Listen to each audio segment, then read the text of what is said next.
Hello, welcome to session number 17. This session is for BCom first semester Basic English, and in this session we shall continue our discussion on bores. So the theme for this session is egotism is a bore's foundation stone. The learning objective is to help students to be polite in nature. So we shall continue our discussion on bores. So in the last class we have seen that bores are always self-centered.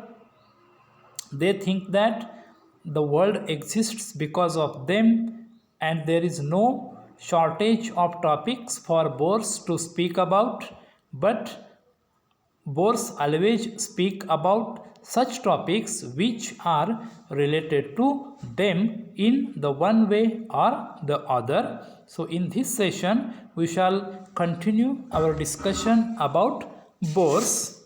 So listeners of bores. So bores are never short of topics to speak on.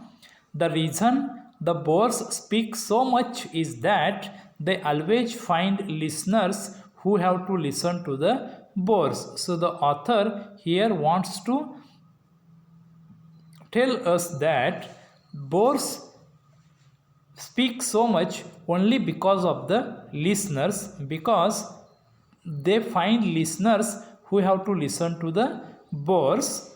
The author expresses his disappointment on being found by the bores to speak to. So E.V. Lucas wants to tell us here that most of the times bores find him to speak to, and that is why he is disappointed, because he has to suffer because of the bores.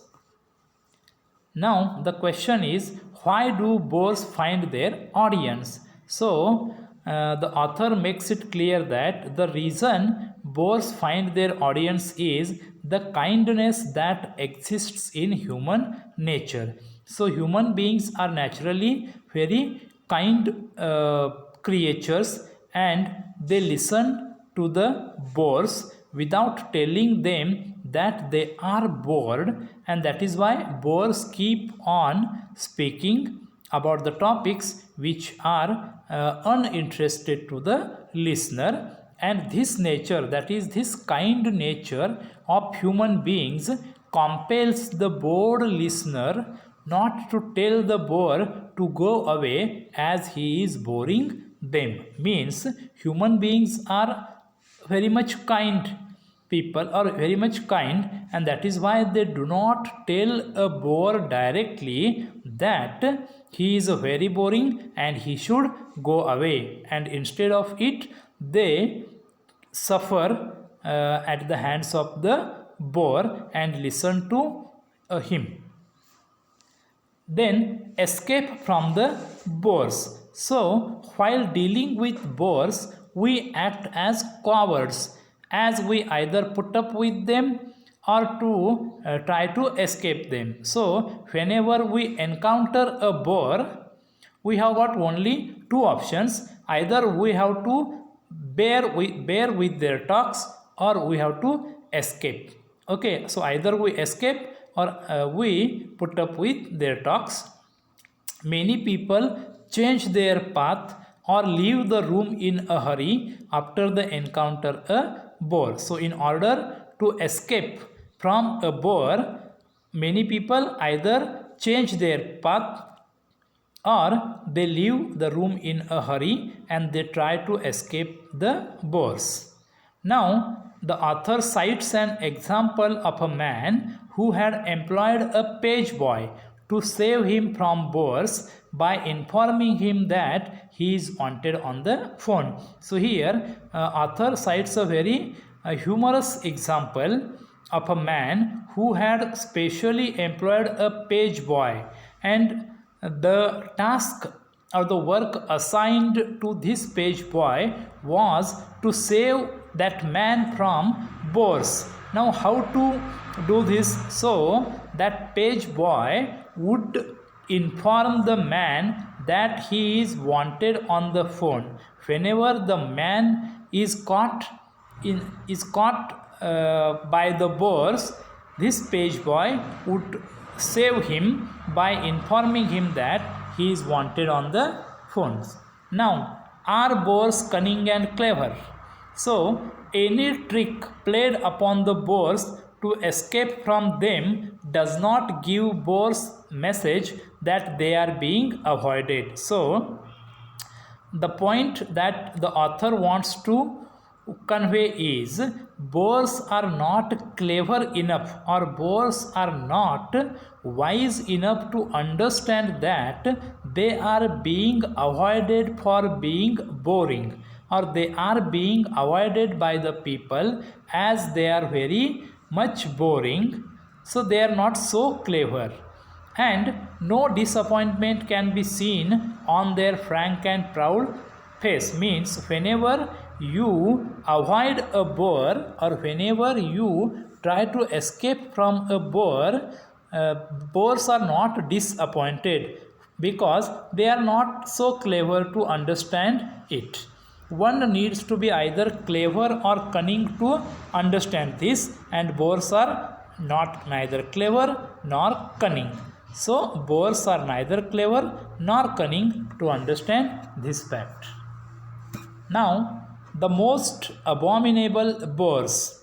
Okay, so the most repellent boar is the one who comes close up, and that is what we call buttonholing boar. So, buttonholing boar is the most repellent, most abominable, most unwanted boar. So, he is the one who spreads birdlime on over you. Now, what is spreading birdlime? He spreads birdlime means he never allows you to escape. So, a boar who keeps away can be dealt, but not the one who leans on you. Means one who comes very close to you cannot be avoided. And such a boar is called buttonholing boar. Now, what is buttonholing? Buttonholing means one who detains you in a conversation against your will is called buttonholing boar.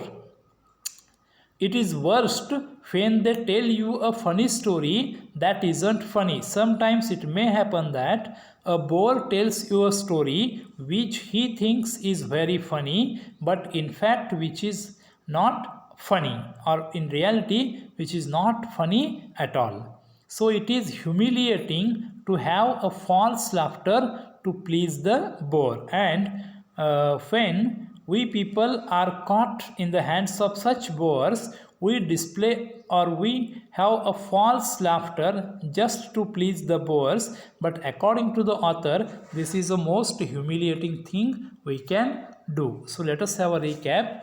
So boars find their audience because the kindness that exists in human nature. While dealing with the boars, we act as cowards because we either try to accept or to put up with the boars.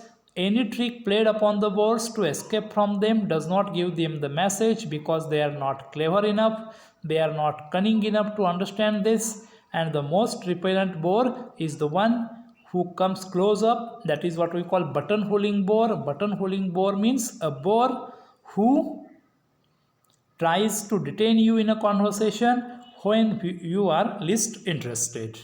Let us have some questions. Why do boars find their audience? The reason is because of the kindness that exists in human nature. While dealing with boars, we act as foolish, cowards, both the above, none of the above. The answer is cowards. Boars are clever, cunning, neither of the above, both of the above. The answer is neither of the above. They are neither clever nor cunning. Buttonholing boar means a boar who bores persistently, one who detains you in a conversation against your will. Both the above, none of the above. The answer is both the above. And why does no trick to avoid boars work upon them? Because they are neither clever nor cunning, because they are not foolish, both the above, none of the above. The answer is A, because they are neither clever nor cunning.